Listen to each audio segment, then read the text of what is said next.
Soils are the biggest carbon sink,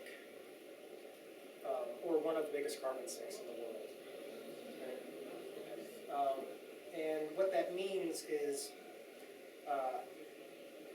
for things like climate change or for nutrients, we use the terms sources and sinks. And so a source is where the substance comes from, and a sink is where it accumulates. And so when I say soils are one of the biggest carbon sinks, it means exactly that. Photosynthesis in plants pulls carbon out of the air, and half of those plants are underground and made primarily of carbon, just like all of us. And that accumulation of carbon offsets carbon emissions from burning fossil fuels and from just the consequences of modern life. There are carbon emissions going up in the air for all sorts of reasons.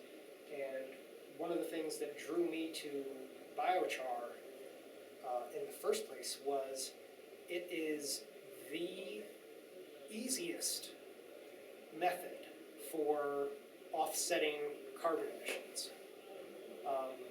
Every other method I know of that buries carbon, takes carbon out of the air, carbon dioxide out of the air, buries it underground, are very expensive technological factories that, may or may not even work. I think there's one functional one that I know of in the world.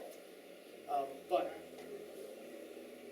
biochar achieves the same goal through using plants to pull the carbon dioxide out of the air, incorporate it into their bodies, and then rather than letting that carbon sit and slowly rot away and go up to the atmosphere, when you turn something from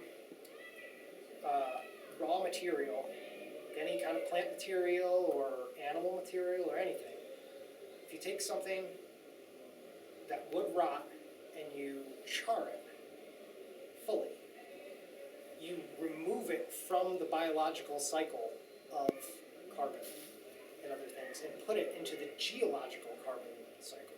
So a wood chip, if I was to take a wood chip and place it on the ground outside, it would rot away in 5 years and be gone. And maybe some trace of it would be left where it once sat.